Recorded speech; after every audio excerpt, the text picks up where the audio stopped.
नदी उशाला कोरड घशाला. सुभाषनगर ग्रामस्थ पाण्याविना त्रस्त. 8 दिवसापासून नळ कोरडे. कर आणि पाणी बिल भरूनही नागरिकांना मूलभूत सुविधांपासून वंचित ठेवणाऱ्या नगर परिषद प्रशासनावर ग्रामस्थ संतप्त. खोपोली नगर परिषद हद्दीत येणाऱ्या सुभाषनगर परिसरातील नागरिक गेल्या 8 दिवसापासून तीव्र पाणी टंचाईने त्रस्त झाले आहेत.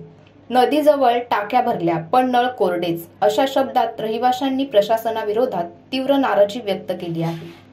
सुभाषनगरमधील रहिवाशांनी पाणी बिल आणि कर बिल वेळेवर भरले असतानाही नियमित पाणी पुरवठा मिळत नसल्याचा आरोप केला आहे. आम्ही प्रामाणिकपणे सर्व कर भरतो, मग आमचे पाणी जाते कुठे, अशी संतप्त प्रतिक्रिया ग्रामस्थांनी दिली.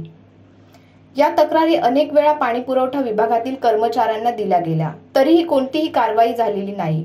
कर्मचारी फक्त उडवाउडवीची उत्तरे देतात. उद्या येईल, परवा येईल म्हणतात, पण पाणी येत नाही, असे नागरिकांनी सांगितले.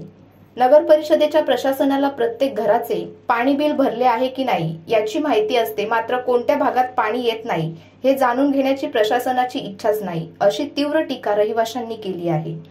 सुभाषनगरमध्ये महिन्यातून एकदा तरी पाणी पुरवठा खंडित होतोच.